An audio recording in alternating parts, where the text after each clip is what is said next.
The night I was supposed to be crowned prom queen, a night I dreamed about with the kind of embarrassing, full throttle sincerity only a 17-year-old girl can muster, I was sleeping in my car, not just any car, my 2004 Honda Civic, affectionately named the Rusty Bucket, parked in the far corner of a 24-hour Walmart parking lot somewhere in nowhere, Georgia.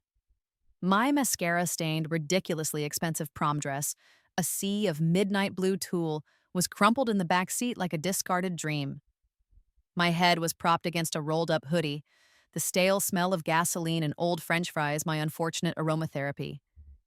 This wasn't some teenage rebellion. I didn't get drunk and miss curfew.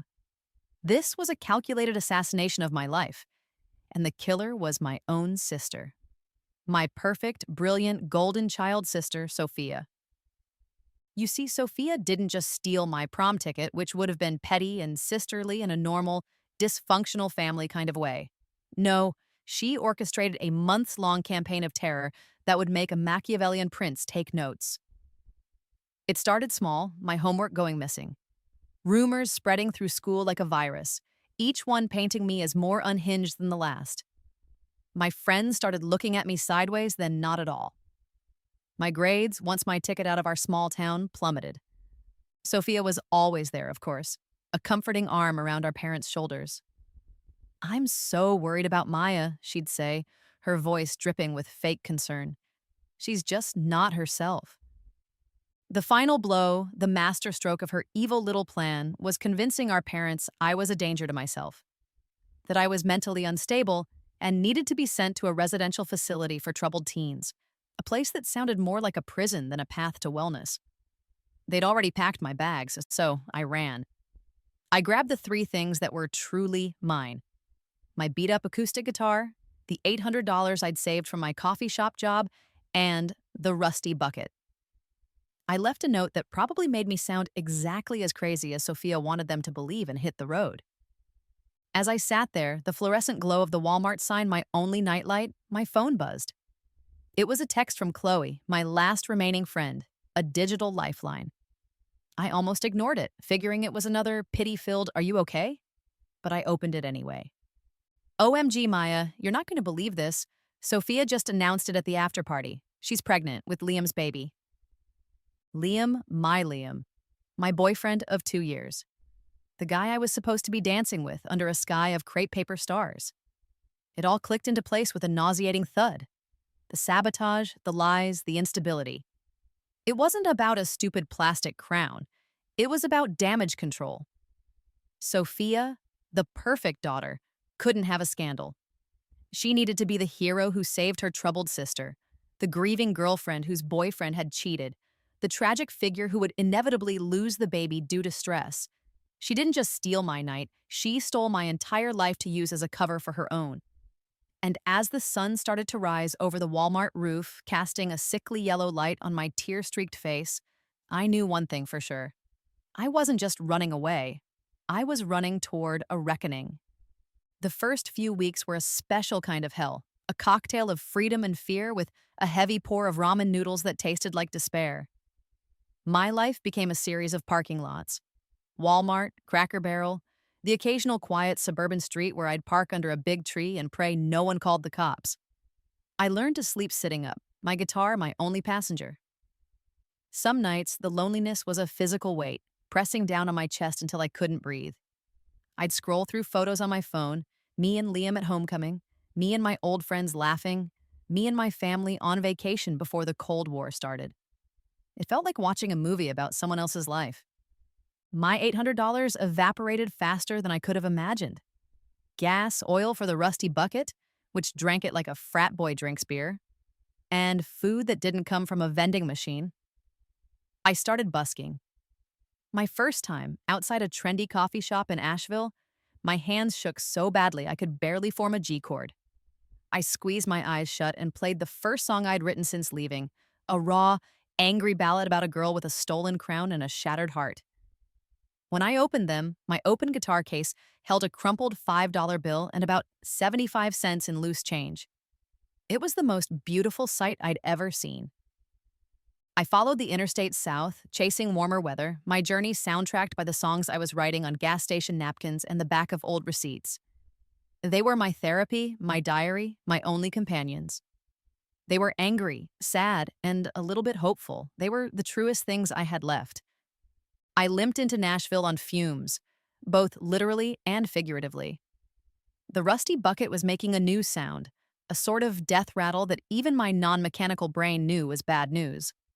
I found a dive bar on the east side called the Gritty Fix, a glorious dump with sticky floors and the lingering smell of stale beer and regret. The house band was setting up, and I must have looked like a stray dog because the bartender, a woman with a beehive hairdo and a name tag that read Dolly, took pity on me. "You eat today, honey?" she asked, not unkindly. I shook my head, my pride long since pawned for a tank of gas. She slid a bowl of pretzels toward me. On the house. I was halfway through inhaling them when a frantic-looking guy in a faded band t-shirt burst through the door. "He's not coming! Jax is MIA again. I swear to God that man would be late to his own funeral." The rest of the band groaned. "We can't play a set without a lead singer," the drummer said, slumping onto his stool. Something inside me snapped. Maybe it was the hunger, the exhaustion, or the fact that I had absolutely nothing left to lose. I stood up, my legs feeling steadier than they had in weeks. "I can sing." 4 pairs of eyes swiveled to me. The frantic guy, who I learned was named Finn, looked me up and down. I was wearing ripped jeans, a stained t-shirt, and a look of desperation that probably screamed unstable, just like Sophia wanted. "You play that thing?" he asked, nodding at my guitar case. "It's not just for decoration," I snarked back, my old self peeking through the grime. A corner of his mouth twitched. "What can you play?" "What do you need?" They threw a few country classics at me, Jolene, Folsom Prison Blues. I knew them by heart. Then Finn said, "Let's see what you've really got. Play one of yours." I took a deep breath, perched on the stool they offered, and looked out at the mostly empty bar. I saw Dolly the bartender, 2 old men nursing beers, and a couple in the back who were more interested in each other than the stage. I closed my eyes and played. I played the song I'd written in the Walmart parking lot. I poured every ounce of betrayal, every sleepless night, every tear into those 3.5 minutes. When I finished, the silence was absolute. I opened my eyes, my heart pounding. Finn was staring at me, his mouth slightly open. Dolly was wiping a tear from her eye with the corner of her apron. "You're hired," Finn said. "For tonight, anyway." We played for 3 hours. By the end of the night, the bar was packed. People weren't just listening, they were feeling it. After the set, a girl with purple hair and a nose ring came up to me. "That song about your sister, or whoever she is," she said, her eyes wide. I get it. My mom kicked me out because her new husband decided I was too much trouble. I've been sleeping in my friend's spare room for 6 months." Another girl joined her. "My parents basically sold me to a modeling agency when I was 16. I ran away last year. Your music, it's like you're singing my life." That night, I didn't sleep in my car. I slept on the purple-haired girl's couch. Her name was Raven. We stayed up late with her roommate, a quiet artist named Luna, sharing stories that were painfully different but achingly the same. We were the daughters of toxic homes, the runaways, the cast-offs. We were a broken patchwork tribe, and for the first time since I'd left home, I didn't feel completely alone. The next morning, the rusty bucket refused to start. The death rattle had become a final gasp. The starter was shot, the mechanic told me, and a laundry list of other things were wrong. The repair bill was more than I'd made in a month of busking. I was officially stranded. "Guess you're stuck with us for a while," Raven said with a grin when I told her. It felt less like a sentence and more like a strange, unexpected gift. To pay for the repairs and not overstay my welcome on Raven's couch, I got a job at a dusty old music shop called Strings and Things. I spent my days restringing guitars, talking chord progressions with aspiring musicians, and my nights singing my pain to a room full of strangers at the Gritty Fix. Nashville was supposed to be a pit stop. Instead, it was starting to feel like a destination. 6 months in Nashville had given me a certain patina. I wasn't the terrified kid in the Walmart parking lot anymore. I was a working musician, albeit one who still bought her clothes from the thrift store and considered instant noodles a food group. My gig at the Gritty Fix had become a local legend. People started coming specifically to see the angry girl with the guitar. My songs were my armor, and every night on that stage, I reforged it. One Tuesday night, the place was buzzing. It was an open mic, which meant a grab bag of talent and a higher than average number of drunks. I was closing out the night, my guitar feeling like an extension of my own body. I was in the middle of a new song, Runaway Heart, a quieter, more melancholy piece about the ghost of a love that was stolen. The crowd was silent, hanging on every word. And then he appeared. He stumbled up from a table near the front, a frat boy type with a pink polo shirt and a smug, liquor-fueled grin. He swayed his way to the stage, making a beeline for me. "Hey, pretty thing," he slurred, reaching out to grab my arm. "Why so sad? You should smile more." The record-scratch silence in the bar was deafening. My first instinct was to shrink back, to let Finn, who was already moving from behind the bar, handle it. But then, a white-hot rage, an old and familiar friend, surged through me. This was it, wasn't it? The world in a nutshell, a man telling me how to feel, trying to put his hands on what wasn't his, all while I was in the middle of pouring my heart out. It was my dad telling me to calm down, Liam telling me I was overreacting, Sophia telling the world I was crazy. I didn't stop playing. My fingers kept moving on the fretboard, but the melody shifted, turning darker, more aggressive. I pulled back from his grasp, never breaking eye contact, and leaned into the microphone. The lyrics to Runaway Heart died on my lips, and something new was born. "Said I should smile more, baby. That's a new one," I sang, my voice low and dangerous. "Got hands like a thief and a mouth like a shotgun. Think you can walk up here and claim my stage? Honey, you just walked into a lion's cage." The guy froze, his stupid grin faltering. The crowd gasped, and then I saw them. The little red lights, phones. At least a dozen of them, all pointed directly at the stage. I kept going, the words spilling out of me, a torrent of every frustration I'd ever felt. "You want a pretty little doll up on a shelf? I'm a 3-chord fire, I'm saving myself. So take your cheap words and your cheaper cologne and learn to leave a goddamn woman alone." I ended with a furious, crashing chord that vibrated through the entire room. I stood up, guitar held like a shield, and stared him down. "Get out!" He mumbled something, his face beet red, and scurried back into the crowd and out the door. The bar exploded. The cheering was primal, a roar of shared catharsis. After the set, my phone started buzzing and didn't stop. Raven, who'd been in the crowd, grabbed me in a hug. "You were incredible! I got the whole thing! I'm posting it right now!" Raven, no, don't. But it was too late. She'd already captioned it, "Girl Destroys Creep with Guitar and Lyrics," and tagged it with every hashtag imaginable. #Nashville, #open mic, #feminist anthem, "You messed with the wrong girl." I went to bed that night feeling a mixture of exhilaration and dread. I woke up to chaos. The video didn't just get views, it exploded. It was like a digital wildfire. By morning, it had 1 million views on TikTok. By the afternoon, 5 million. My face, my song, my anger, it was everywhere. My Instagram followers went from a respectable 800 to 100,000 in less than 48 hours. Comments poured in from all over the world. The hero we didn't know we needed. This is the anthem for every woman who's ever been told to smile. Where can I buy this song? My DMs were a war zone. Local news stations, music bloggers, and then the big ones. Names I recognized, independent labels, and/or reps from major players in LA and New York. It was dizzying, terrifying, and utterly surreal. I was still Maya, the girl who worked at Strings and Things, but now I was also a meme, an anthem, a viral sensation. I was fielding a call from a slick-sounding producer in LA, trying to sound like I knew what a 360 deal was, when Finn yelled my name from the front of the shop. "Maya, you have a visitor!" I walked out from the back room, my head spinning. And there, standing by a rack of vintage Fenders, was the last person on earth I ever expected to see. Sophia. She looked different, thinner.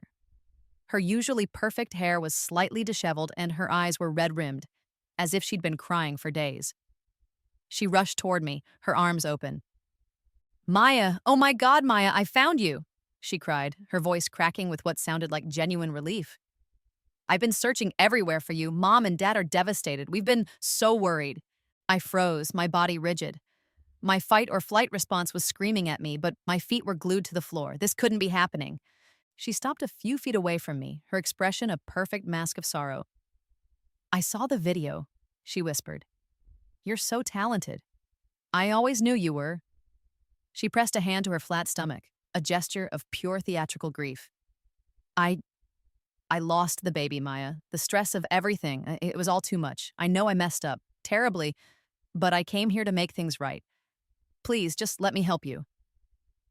My head was spinning. She lost the baby. The very reason for my exile was gone. All that was left was this broken-looking girl who claimed she wanted to fix the world she had so gleefully shattered. I looked into her tear-filled eyes, searching for the monster I knew was there. But all I saw was a sister I barely recognized, begging for a second chance. And the stupidest part, a small, idiotic part of me wanted to believe her. Against my better judgment and the loud, screaming protests of every survival instinct I had, I let her in. Not into my apartment, I wasn't a total idiot, but into my life.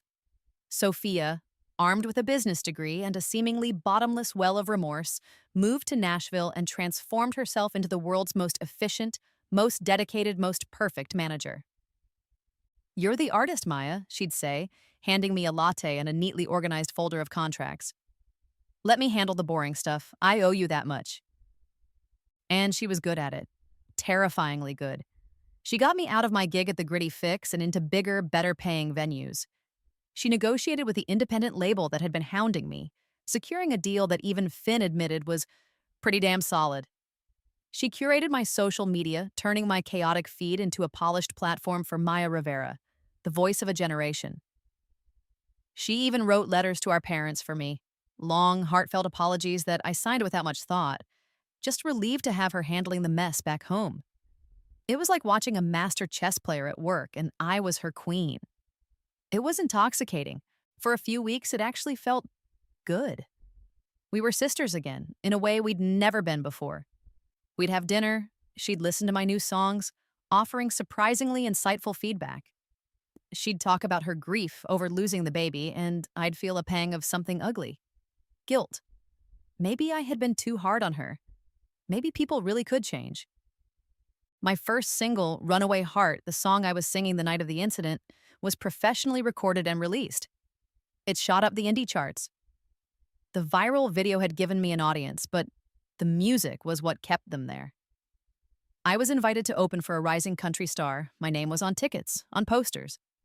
It was everything I'd ever dreamed of, happening at warp speed. The cracks in Sophia's perfect facade began to show in tiny, almost imperceptible ways. A weirdly specific question about my finances. A phone call she'd quickly end when I walked into the room. A slight possessiveness in the way she'd introduce herself. "I'm Maya's manager," and her sister. The first real alarm bell went off when I was reviewing the final contract for the record deal. I was about to sign when a clause caught my eye.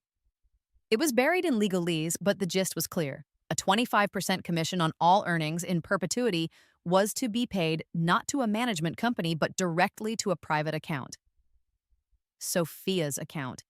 "What's this?" I asked, trying to keep my voice casual. She waved a dismissive hand. "Oh, that's just standard stuff. Management fees. Don't worry about the fine print, that's my job." But I did worry. That night, I couldn't sleep. I got up and, on a hunch, went into the living room where she'd left her laptop open. My heart hammered against my ribs as I clicked through her files. It didn't take long to find it. A folder labeled MR Project. It was a treasure trove of her deceit. Transcripts of our private conversations meticulously typed out.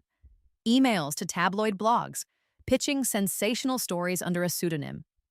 Sister of viral star reveals tragic past. The real story behind Maya Rivera's runaway drama. She wasn't just my manager, she was my biographer, selling off my life piece by painful piece. But that wasn't the worst of it. Buried deeper was another folder, this one password protected. Adoption. My blood ran cold. It took me 10 minutes to guess the password. It was Prom Queen 2024. Of course it was. Inside were scans of documents, emails with an adoption agency, and a copy of a birth certificate, a baby boy born 4 months ago, healthy, placed with a family in Oregon. Sophia hadn't lost the baby. She had given him away. She had weaponized a non existent miscarriage, a fictional tragedy to manipulate our parents, to manipulate me, to worm her way back into my life. I felt the floor drop out from under me. The air left my lungs in a ragged gasp. I stumbled back from the computer, bile rising in my throat. This wasn't a mistake. This wasn't a cry for help. This was a calculated, monstrous, long-term con. She hadn't come to Nashville to help me. She'd come to hijack my success, to latch onto the one good thing that had come out of the wreckage she'd created and bleed it dry. Just as I was about to slam the laptop shut, a new email popped into Sophia's inbox. It was from the adoption agency. My breath hitched. Subject: Emergency Contact Information Verification. Dear Miss Rivera, we are writing to verify the emergency contact information you provided for the placement of your son. You listed a Miss Maya Rivera. Can you please confirm this is correct? We require this for our records in the unlikely event that we are unable to reach you. She had listed me as an emergency contact for the child she'd told me had died. The child who was my ex-boyfriend's son. My nephew. The sheer audacity, the layered sociopathic cruelty of it knocked me sideways. It was a failsafe, a final hidden blade, a way to tether me to her secret forever, ensuring I could never truly escape. She hadn't just deceived me, she had made me an unwitting accomplice in her greatest lie. The Grand Ole Opry. It's the church of country music. The air backstage hums with history, with the ghosts of legends. It was the biggest night of my life, the kind of night that turns indie darlings into household names. I was supposed to be a nervous wreck, giddy with excitement. Instead, I was a coiled spring of glacial fury. I had spent the last 24 hours in a fugue state, my mind a whirlwind of betrayal and incandescent rage. But I was also methodical. I'd gone back to Sophia's laptop. I'd downloaded everything.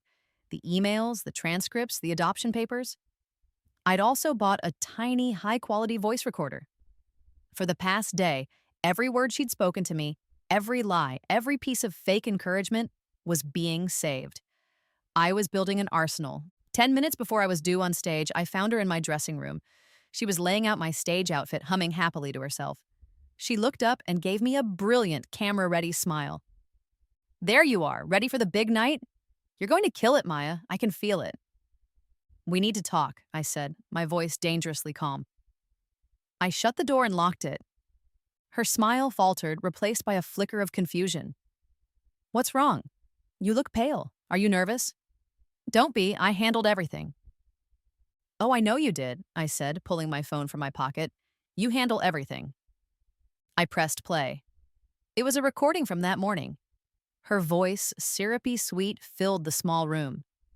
Of course the tabloid paid for the story. They think they're getting it from some anonymous source. They have no idea I'm sitting right here. It's perfect. I control the narrative, and I get a nice little bonus on the side. Sophia's face went white. She lunged for the phone, but I snatched it back. What? Where did you get that?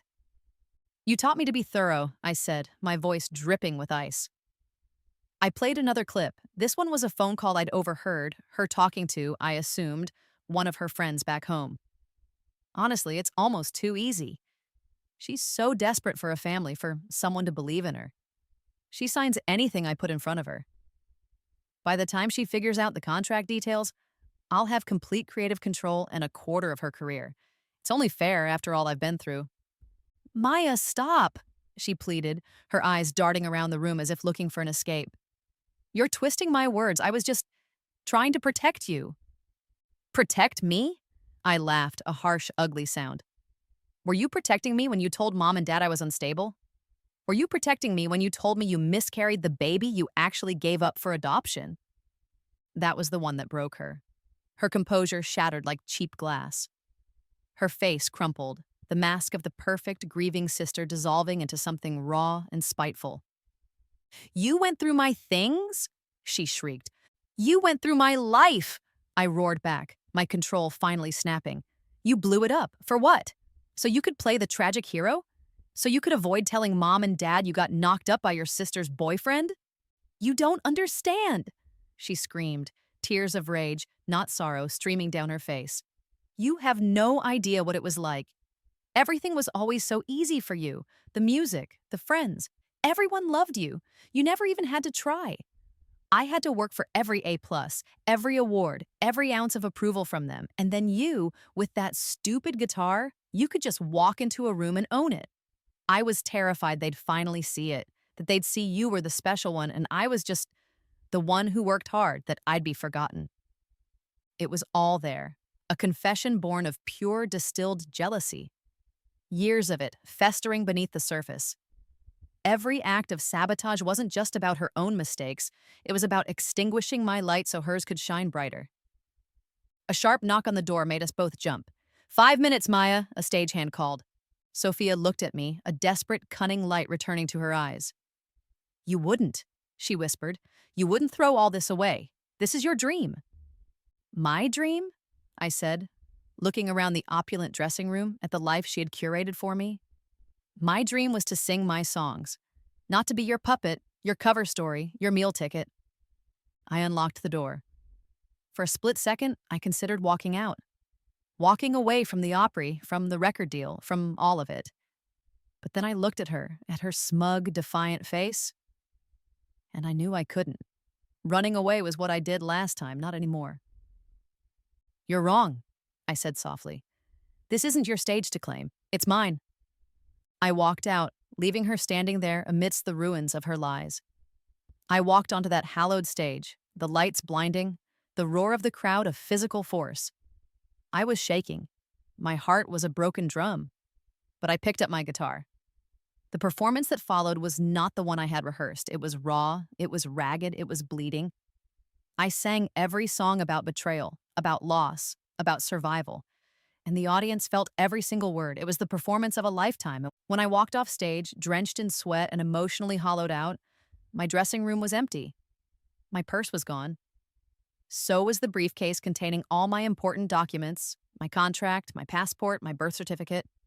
On the mirror, written in my own lipstick, were 2 words. You're welcome. She had taken everything.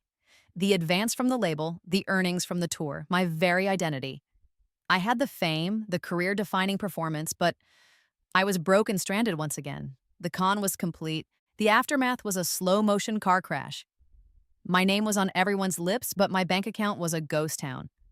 The independent label, spooked by the legal mess and the missing money, invoked a clause in the contract, the one Sophia had so brilliantly negotiated, to suspend my deal pending an internal investigation, which was corporate speak for, "You're toxic, kid. See you in court." The tour dates were canceled. The buzz died down, replaced by confused whispers and tabloid headlines that Sophia was no doubt feeding from afar. I was famous and homeless. It's a very specific, very weird circle of hell. I couldn't exactly go back to sleeping in my car. Someone would recognize me from TikTok and it would be a whole thing. I couldn't busk on a street corner without causing a scene.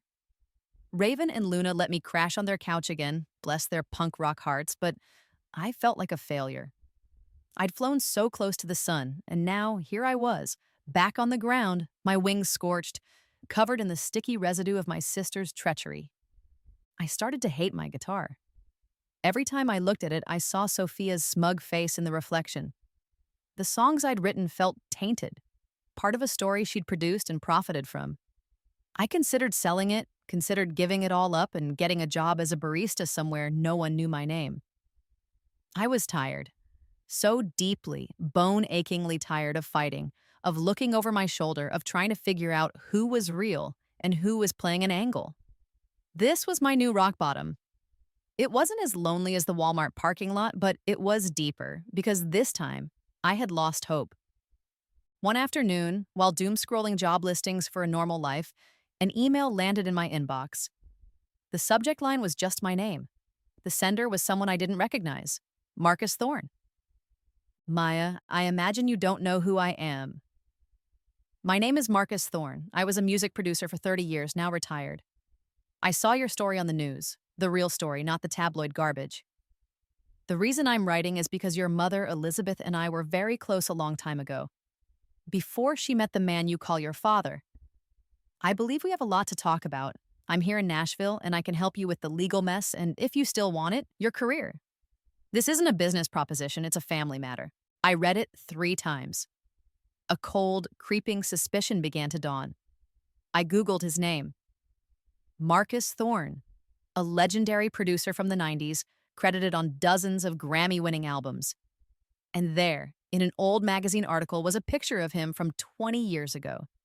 He was standing next to my mother at an industry party. He had my eyes, my jawline, the same way my hair curled behind my ears. I agreed to meet him at a quiet cafe. He was older now, with silver hair and kind, weary eyes that seemed to see right through me. He didn't beat around the bush. "Your mother and I were in love," he said, his voice gentle. "It was complicated. I was on the road all the time. She wanted a stable life. She met Richard, your sister's father, and made a choice. She found out she was pregnant with you after she was already engaged to him. She never told me. She never told him the truth either. He raised you as his own." The world tilted on its axis. My whole life, my entire identity was built on a foundation of secrets. My mother's, Sophia's, it was a family tradition. Does Sophia know?" I whispered, the question tasting like ash in my mouth. Marcus nodded slowly. "Your mother confessed everything to Sophia a few years ago when she started acting out. She thought it might help Sophia understand her own identity, make her feel less competitive with you. I guess it backfired spectacularly. It all clicked into place. The resentment, the feeling that I was an interloper, the relentless need to prove she was the real daughter. Sophia and I weren't just sisters. We were a secret and a lie, living under the same roof. It explained so much of the poison that had seeped into our childhood. It explained the ferocity of her jealousy, the feeling that I had something that was rightfully hers, a solid, unquestioned place in the family. It didn't excuse what she did. It didn't absolve her of a single cruel act. But for the first time, I saw her not as a monster, but as a deeply broken person, terrified of a truth she'd been forced to keep. "I have the best lawyers in Nashville," Marcus said, sliding a business card across the table. "They can freeze whatever assets Sophia has left. They can get you out of that predatory contract. We can get your life back. More importantly," he looked me straight in the eye, "we can build you a new one. On your own terms, if you'll let me." I looked at this man, this stranger who was my father. He wasn't offering me a record deal or a shortcut to fame. He was offering me a foundation, a truth to stand on. After a lifetime of living on fault lines, it was the one thing I couldn't refuse. Rebuilding is slow, unglamorous work. It's not a montage set to an inspiring pop song. It's a slog of legal depositions, late-night strategy sessions, and learning to trust again, one cautious step at a time. Marcus was true to his word. His lawyers were sharks in tailored suits. They tore apart the contract Sophia had trapped me in, exposing it as predatory, and filed under fraudulent pretenses. They managed to freeze the bank account where she'd stashed my earnings, recovering about half of it before she could drain it completely. It wasn't a total victory, but it was a start. It was my money, my freedom, bought back from the brink. The real work, however, was internal. With Marcus's guidance and his seed money, which I insisted on treating as a formal loan, I didn't sign with another label. I started my own. We called it Runaway Records. It felt right. The logo was a simple line drawing of a guitar case with wings. Our mission statement was even simpler: to empower artists, especially young ones, and to offer transparent, fair contracts, the kind of deal I wish I'd had. Our first signing wasn't some viral sensation. It was a shy, brilliant songwriter from Alabama who'd been chewed up and spit out by a major label, left with debt and no rights to her own music. Helping her untangle that mess felt more rewarding than any chart position. I found a new purpose not just in my own music, but in making sure other artists didn't fall into the same traps I had. My chosen family grew. Raven became my head of A&R, her ear for talent uncanny. Luna designed all our album art, her quiet creativity giving our label a unique, soulful aesthetic. Finn, from the Gritty Fix, came on as a tour manager. These weren't just business relationships, they were friendships forged in fire, built on mutual respect, not opportunism. I was learning the difference between people who wanted to stand with you in the spotlight and people who would sit with you in the dark. My music changed too. The anger was still there, a hot ember at the core of it, but now it was tempered with something else. Forgiveness, nuance, a deeper understanding of the tangled roots of pain. I started working on my sophomore album, a collection of songs about the family you're born into and the family you choose. I tentatively titled it Blood and Chosen Family. The sound was richer, more complex. It was the sound of someone who was healing. Just when things started to feel stable, almost peaceful, she reappeared. Sophia didn't storm back into my life with a grand scheme. She slunk back in the shadows. It started with weird DMs from anonymous accounts, quoting inside jokes from our childhood. Then, I saw her. A glimpse of her in the crowd at a small club show I was playing. A flash of her familiar hair ducking behind a car as I left the studio. She was stalking me. Finn beefed up security, but a part of me wasn't scared. It was sad. One of my new industry contacts, a guy who knew everyone's business, called me one day. "Hey, weird question. Hasana," he said. "But is your sister okay? I saw a woman who looked a lot like her sleeping in a beat-up sedan over by the river. Thought you should know."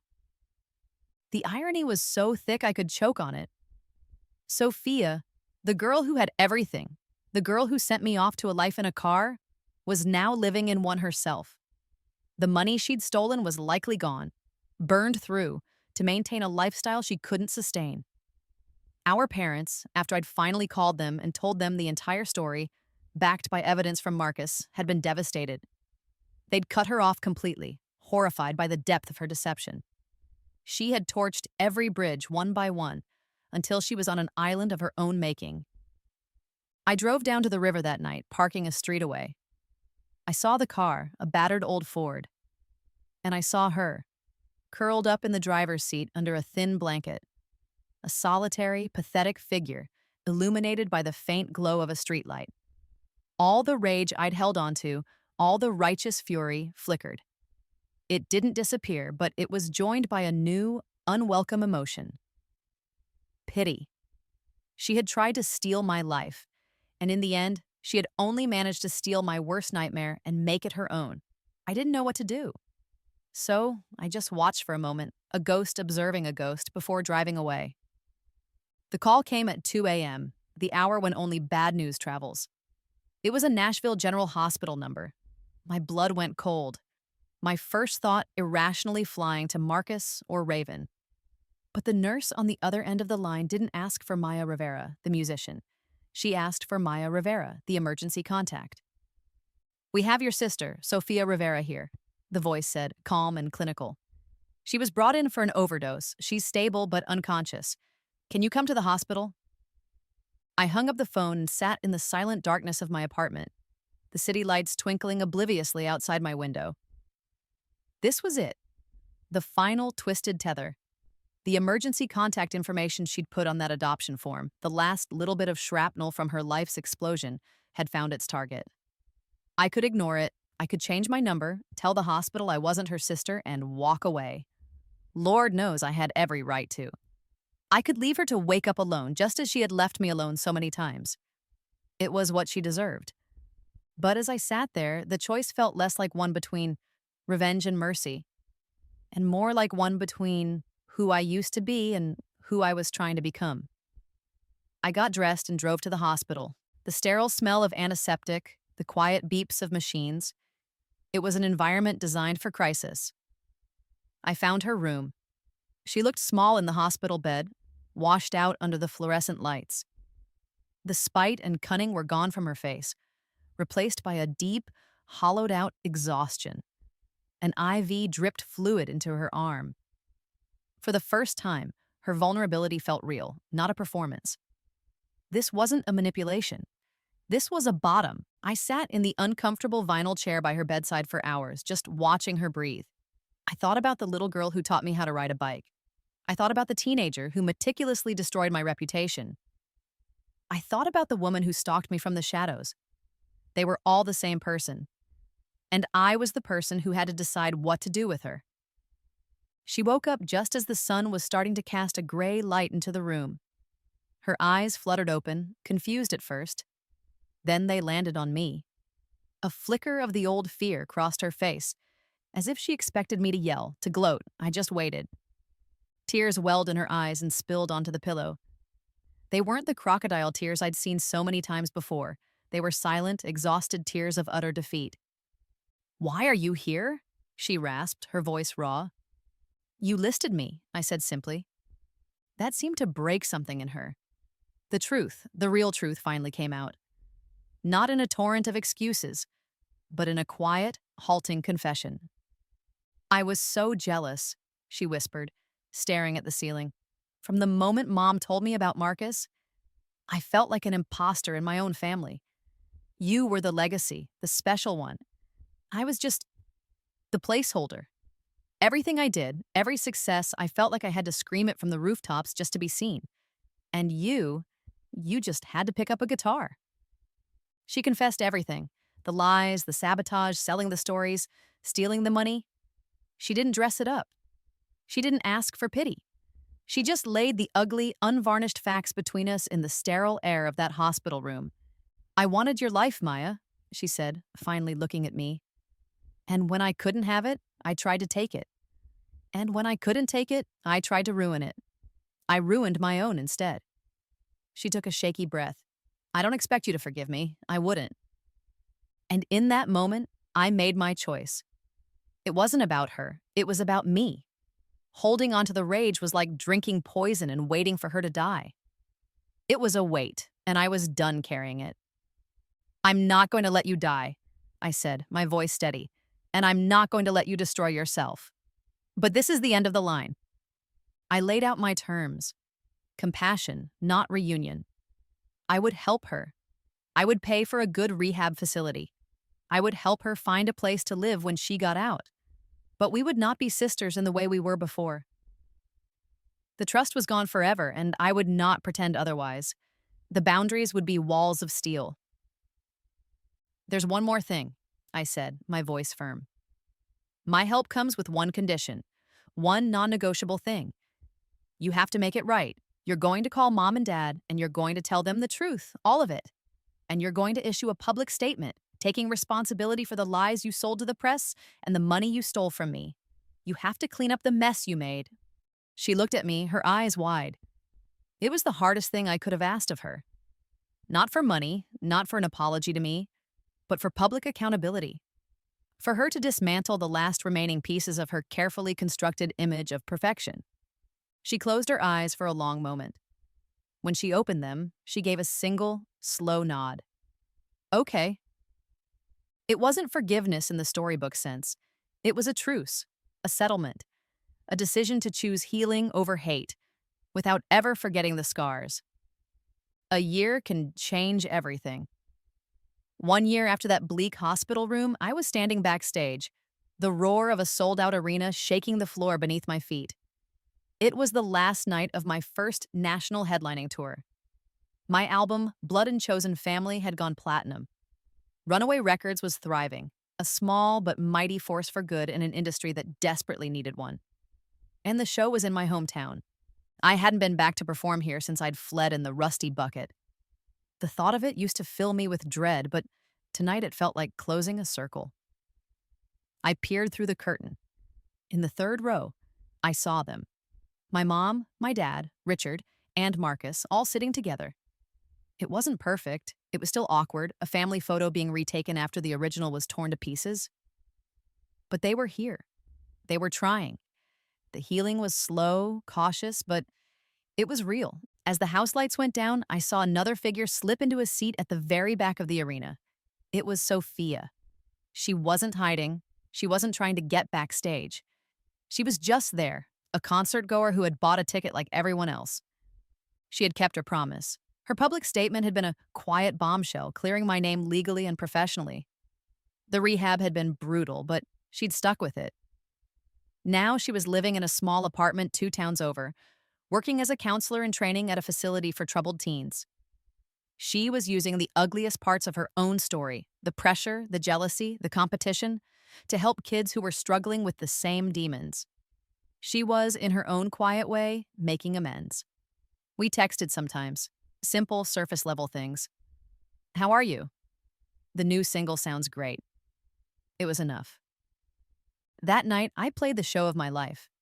I sang the angry songs from the beginning, the sad songs from the middle, and the hopeful songs from now. For my encore, I stepped up to the microphone, my guitar feeling light in my hands. I want to dedicate this last one to a girl who, a long time ago, was supposed to be at her prom right here in this town, I said, my voice ringing through the arena. The crowd, who knew my story, cheered. And I want to dedicate it to anyone out there who's ever felt lost or betrayed or invisible. This is for you.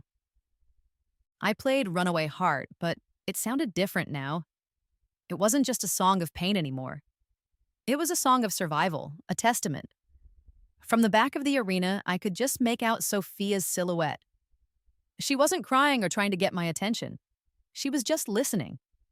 And when the song was over, she clapped along with everyone else, a small, anonymous part of the crowd, finally content to let me have the spotlight. 5 years later. Life had settled into a rhythm that was both exhilarating and blessedly normal. Runaway Records was a respected name in the industry. I had a couple of Grammys on my mantelpiece, but more importantly, I had a life I loved, filled with people I trusted. A package arrived at my office one afternoon. It was a small, unassuming cardboard box with no return address. I opened it carefully. Inside, nestled in a bed of tissue paper, was a cheap plastic tiara with glittering rhinestones, my prom tiara, the one I never got to wear. Sophia must have kept it all these years, and underneath it was a simple handwritten note on plain white paper. You were always the queen. I was just too scared to let you shine. A wave of complex emotion washed over me. A ghost of old pain, a hint of new peace. I didn't put the tiara on. It wasn't my crown to wear anymore. That part of my life was over. Instead, I walked over to a shadow box on my office wall. It held mementos from my journey. A photo of me with Raven and Luna, the first crumpled $5 bill from my guitar case, a ticket stub from the Opry. I carefully placed the tiara inside, not as a trophy of a victory won, but as a reminder. A reminder of the girl in the Walmart parking lot, of how far I'd come, of the strength found in ruin. Then, I turned away from the past, picked up the beat-up acoustic guitar, the same one I'd grabbed when I ran away all those years ago, and sat down on my couch. My fingers found the familiar strings. I wasn't running from anything anymore. I was just playing. And a new song, full of light and open roads, began to take shape. I was running toward the future,